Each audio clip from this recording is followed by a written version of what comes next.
वंदे मातरम कर्मचारी साथियों, जैसा कि मैंने पिछले वीडियो में बताया था कि नवनियुक्त कार्मिक है वो अपना जीपीएफ नंबर कैसे चेक करें। तो इसके लिए मैंने आपको बताया था कि सबसे पहले आपको जो नवनियुक्त कार्मिक है उनकी गवर्नमेंट एसओसी आईडी बनानी है। उसके बाद उसमें एसआईपीएफ न्यू में जाना है और न्यू में जाने के बाद में यहाँ इस तरीके से चेक करेंगे। तो मैंने पूरा प्रोसेस लाइव करके बताया था, अब मैं ज़्यादा डिटेल में नहीं बताऊंगा। तो यहाँ आपको एसआई के बाद में जीपीएफ 2004 चेक करेंगे।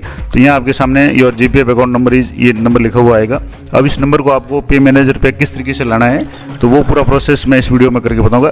तो इसके लिए आपको पे मैनेजर की जो भी साइट है वो आपको खोल लेनी है और साइट पे जाने के बाद में यहाँ से जैसे अपनी एम्प्लॉय आईडी डालनी है। उसके बाद में जैसे पहली बार आप लॉगिन कर रहे हैं तो आपको अपना जो भी अकाउंट नंबर है वो आपको एंटर करना है। तो जो अकाउंट नंबर के लास्ट जो डिजिट है वो मैं एंटर करके आपको एक बार बता देता हूँ। यहाँ से ये अकाउंट नंबर एंटर करेंगे, उसके बाद में जैसे यहाँ कैप्चा कोड भरेंगे और उसके बाद में जो भी लॉगिन है उस पर आपको क्लिक करना है। अब जैसे यहाँ लॉगिन पर क्लिक करेंगे तो ये रॉन्ग कैप्चा इंसर्टेड आ रहा है, तो एक बार कैप्चा दोबारा यहाँ भर दें और यहाँ जो भी अकाउंट नंबर है वो मैं दोबारा लास्ट के 4 डिजिट भर करके यहाँ अकाउंट जो कैप्चा है वो दोबारा भर रहा हूँ। कई बार कुछ देर तक रखने के बाद में वो अगर काम में लेते हैं तो कैप्चा मान्य नहीं होता है, तो आपको एक बार रिफ्रेश कर लेना है।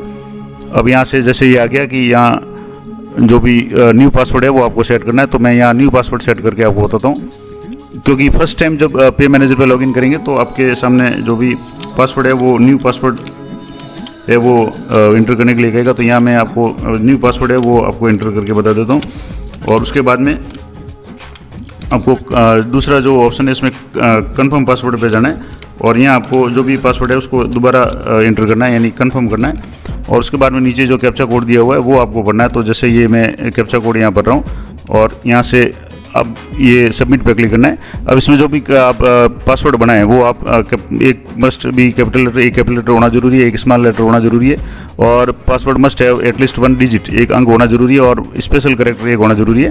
तो अब जैसे आप कोई भी पासवर्ड बनाना चाहें तो अब जैसे पे मैनेजर बनाना है तो पे मैनेजर एट 1923 बना दें या 2023 बना लें।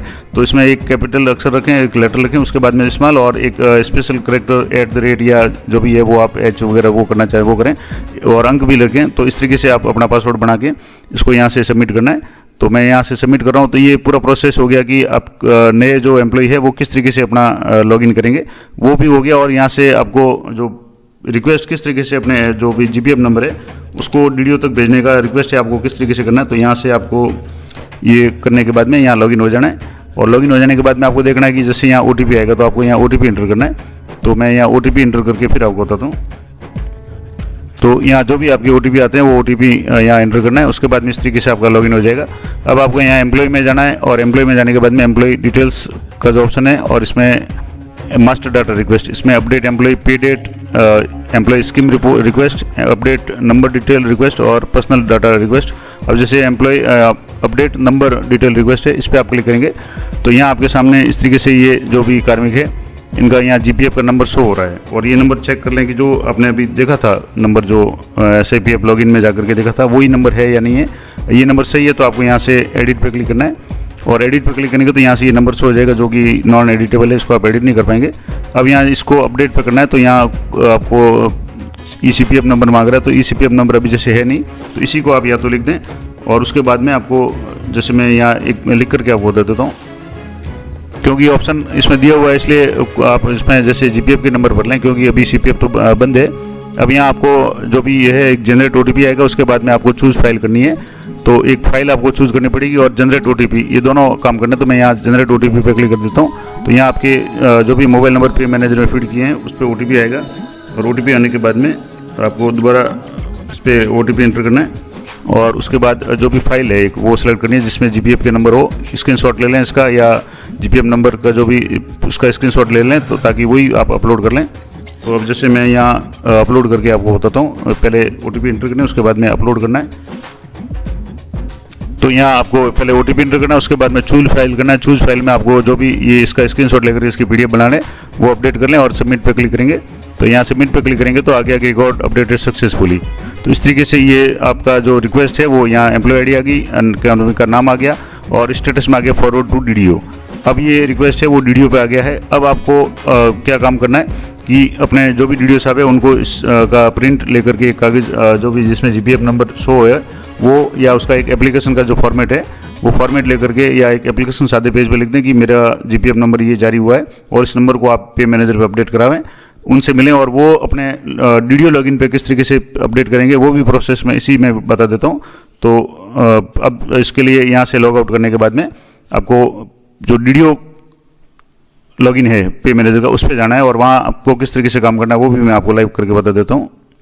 तो इसके लिए मैं आपको बता रहा था डीडीओ लॉगिन पे आना और यहाँ से लॉगिन करके आपको यहाँ take me to main site जाना है।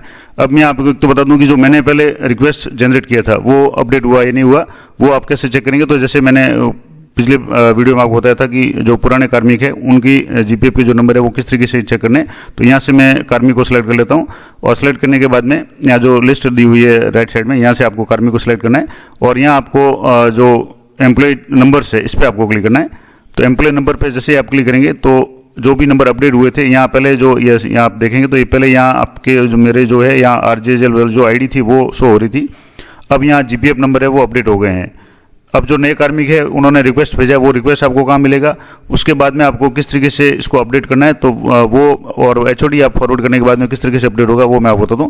तो यहाँ से आपको ऑथराइजेशन जाना है और ऑथराइजेशन जाने के बाद में एम्प्लॉय डिटेल्स अपडेशन इसमें जाना है और इसमें जाना है एम्प्लॉय डिटेल अप्रूवल।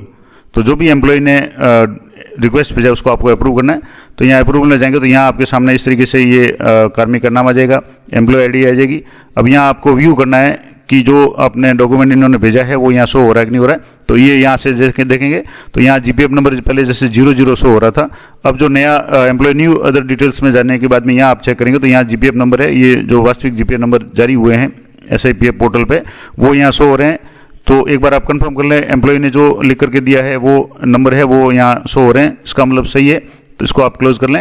इसके बाद में अभी जैसे इसमें एक ऑप्शन आ रहा था डाउनलोड का, तो कुछ साथी कह रहे थे कि डाउनलोड में समस्या आ रही है। तो मैं आपको एक बार अभी करके बताता हूँ, हो सकता है इसमें भी अभी समस्या आ रही हो क्योंकि ये ब्लैंक आएगी ज़्यादातर, ये जैसे डॉक्यूमेंट फेल आ रहा है तो इसकी कोई समस्या नहीं है। आप इसको यहाँ से जो भी है इसको यहाँ डाउनलोड की आवश्यकता नहीं है, आपने व्यू कर लिया देख लिया। उसके बाद में यहाँ अगर गड़बड़ है नंबर वगैरह जो एम्प्लॉय ने दी और इसमें फ़र्क आ रहा है तो आपको यहाँ से कारण लिख करके रिजेक्ट कर लेना है। लेकिन सही है, आपने चेक कर लिया, एक बार दोबारा आप देख लें। जैसे यहाँ व्यू पे क्लिक करेंगे तो इस तरीके से आपकी जो जीपीएफ के नंबर है ये आप एक बार चेक कर लें। कार्मिक ने जो नंबर दिए हैं या उनके SSO पे SIPF न्यू में जाकर के जो नंबर आ रहे हैं वो यही नंबर है। तो आपको यहाँ कुछ नहीं करना है, यहाँ से आपको इसको अप्रूव कर देना है और इसमें लिखा हुआ है are you sure want to approve, तो आप ओके पे क्लिक करेंगे तो ये अप्रूव हो जाएगा और डाटा अप्रूव सक्सेसफुली। अब यहाँ से ये रिक्वेस्ट है वो चला गया, अब वो HOD जाएगा। HOD में आप कैसे चेक करेंगे तो यहाँ से आप HOD रिपोर्ट्स है, इसमें जैसे एम्प्लॉय रिक्वेस्ट है इसमें आप ऐड करेंगे भेजेंगे या चेक करेंगे तो यहाँ जैसे अप्रूव का ऑप्शन आएगा, पेंडिंग आएगा और रिजेक्टेड आएगा। अब मैं आपको जैसे पेंडिंग का बता रहा हूँ तो यहाँ से जैसे पेंडिंग सेलेक्ट करें और गेट रिपोर्ट पे क्लिक करेंगे तो इस तरीके से रिपोर्ट यहाँ डाउनलोड हो जाएगी। तो यहाँ आपके सामने अभी जो आपने रिक्वेस्ट भेजा है वो पेंडिंग में शो होना चाहिए। अगर नहीं होता, अब जैसे यहाँ हो रहा है तो यहाँ जैसे कार्मिक का नाम आ गया, यहाँ रिक्वेस्ट आईडी आ गई, एम्प्लॉय रिक्वेस्ट टाइप आ गया, अप्रूव्ड बाय डीडीओ आ गया। उसके बाद में level of pendency at HOD, तो HOD पेंडिंग बता रहा है और रिक्वेस्ट डेट है 31/10/2023 यानी 31 को अभी सुबह मैं वीडियो बना रहा हूँ तो अभी ये आ रहा है और ये मुझे लगता है शाम तक यहाँ से रिक्वेस्ट ये अप्रूव हो जाएगा।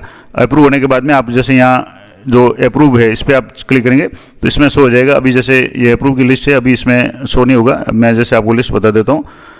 यहाँ से जो पुराने अप्रूव हो गए हैं वो सारे यहाँ शो हो रहे हैं। अब इसमें यहाँ आप चेक करेंगे तो यहाँ जैसे ये लास्ट में है तो यहाँ एम्प्लॉय और अप्रूव्ड बाय डीडीओ और यहाँ आ रहा है HOD पेंडिंग और यहाँ 31/10/2023 की तारीख आ रही है, इसका मतलब ये भी पेंडिंग आ रहा है। तो जब भी ये अप्रूव हो जाएगा आप इसको अप्रूव में चेक कर सकते हैं या ऑल में चेक करेंगे तो आपके अप्रूव होगा तो अप्रूव आ जाएगा, पेंडिंग है तो पेंडिंग आ जाएगा। तो इस तरीके से आपको चेक करना है और जब यहाँ से HOD से अप्रूव हो जाएगा तब आप वापस कार्मिक की जो एम्प्लॉय डिटेल्स में जाएंगे। अब जैसे मैं यहाँ आपको वापस दोबारा बता दूँ, मैंने आपको जो पिछले मेरे खुद की बताई थी उसमें अभी जो नंबर आ गए थे। अब मैं जैसे जिस कार्मिक का रिक्वेस्ट भेजा है वो मैं आपको यहाँ से बताता हूँ। अब यहाँ से कार्मिक को सिलेक्ट किया और यहाँ से जैसे जीपीएफ नंबर जैसे पहले तो कार्मिक को सिलेक्ट किया, उसके बाद में एम्प्लॉय नंबर्स में जाएंगे तो यहाँ एम्प्लॉय नंबर्स में जाने के बाद में यहाँ जो जीपीएफ के नंबर है जो अभी यहाँ 00 शो हो रहे हैं, ये कुछ समय के बाद में जब HOD से अप्रूव हो जाएंगे तो यहाँ नंबर जो भी नंबर जीपीएफ और जो 6 अंकों के 7 अंकों के नंबर है वो आपके यहाँ शो हो जाएंगे। क्योंकि मैंने लाइव भी करके बताया, मैं आपको दोबारा बता दूं। जैसे यहाँ जो मेरी जैसे आईडी मैं यहाँ से सिलेक्ट कर रहा हूँ तो मैंने कुछ दिन पहले रिक्वेस्ट भेजा था, उसी दिन ये रिक्वेस्ट है वो शाम तक अप्रूव हो गया था। अब जैसे यहाँ जीपीएफ देखेंगे तो जीपीएफ 0 और जो 6 अंक आगे और है तो कुल मिलाकर के 7 अंक और जीपीएफ ये यहाँ शो हो रहा है। तो इस तरीके से जो भी कार्मिक अभी रिक्वेस्ट भेजा है वो एचओडी से अप्रूव होने के बाद में यहाँ 0 की जगह ये नंबर शो हो जाएंगे। तो आप समझ लेना कि आपका जीपीएफ अपडेट हो गया है। अब उसके बाद में आप जब भी जैसे मान लो इसका आप निकालेंगे, जो भी पर्सनल डिटेल निकलेंगे तो उसमें भी आपके जो भी नंबर है वो शो होकर आएंगे। मैं आपको एम्प्लॉय कॉर्नर में जाकर के या जो भी एम्प्लॉयज़ की जो लिस्ट है या डिटेल्स है इसमें जाकर के आपको बता देता हूँ। जैसे यहाँ जो आप जाएंगे रिपोर्ट्स में, अब इसमें जो भी रिपोर्ट्स है इसमें डीडीओ, इसके बाद में यहाँ से जो डीडीओ रिपोर्ट्स एम्प्लॉय डिटेल्स है या एम्प्लॉय मास्टर डिटेल, इस पर आप जाएंगे तो मैं आपको बता दूँ आप किस तरीके से करना है। यहाँ से जैसे आपको ग्रुप चेक करना है, मैं आपको जो मेरा जो सही हुआ है मैं आपको बता देता हूँ। यहाँ से ग्रुप में आपको नाम सेलेक्ट करना है और यहाँ शो रिपोर्ट पे आप क्लिक करेंगे तो यहाँ से इस तरीके से जो रिपोर्ट है वो डाउनलोड हो जाएगी। यहाँ रिपोर्ट में आपको बता देता हूँ, यहाँ से इस तरीके से रिपोर्ट है। अब यहाँ जो पहले जीपीएफ के नंबर 00 शो हो रहे थे, यहाँ आपके सामने यहाँ जीपीएफ के जो नंबर है वो जीपीएफ 05 और ये 6 अंकों का नंबर है वो शो हो रहा है। इसके अलावा एसआई के नंबर और जो अन्य जो भी नंबर है वो आधार नंबर, प्राण नंबर, वो सब शो हो रहे हैं, पैन नंबर। तो इम्पोर्टेंट बात ये है कि जो मैंने आपको बताया प्रोसेस की, आपको सबसे पहले क्या करना है, एम्प्लॉय की एसओ आईडी में जाकर के SIPF न्यू में जाना है, वहाँ से आपको नंबर नोट कर लेना है, चेक कर लेना है। उसके बाद में आपको पर्सनल लॉगिन में जाना है। पर्सनल लॉगिन का मैंने बता दिया कि कर्मचारी पहली बार अगर लॉगिन करेगा तो किस तरीके से करना है, उसके लिए मैंने वीडियो की शुरुआत में बता दिया है। वहाँ से आपको पर्सनल लॉगिन करने के बाद में वहाँ से आपको चेक करना है कि जो जीपीएफ नंबर SIPF न्यू में शो हो रहे हैं वो वहाँ शो हो रहे हैं। उसके बाद आपको रिक्वेस्ट है वो आपको डीडीओ को भेजना है, डीडीओ लॉगिन से रिक्वेस्ट है वो आपको एचओडी भेजना है और एचओडी से अप्रूव होने के बाद में आप अपने जो पर्सनल लॉगिन में जाकर देखेंगे तो वहाँ भी आपको जीपीएफ नंबर है वो अपडेटेड शो हो जाएंगे। और आगे के जितने भी सैलरी बिल्स वगैरह है उसमें आउटर है या जो भी शेड्यूल है, खास करके इनर और शेड्यूल, और जिस शेड्यूल में जैसे जीपीएफ 2004 का जो शेड्यूल होगा उसमें आपके जो भी 00 की जगह आपके जो नए जीपीएफ नंबर है वो शो हो जाएंगे। तो ये पूरा प्रोसेस मैंने आपको लाइव करके बता दिया। आशा करता हूँ ये जानकारी आपके लिए उपयोगी रहेगी। तो मिलते हैं नेक्स्ट वीडियो में, तब तक जय हिंद, जय भारत।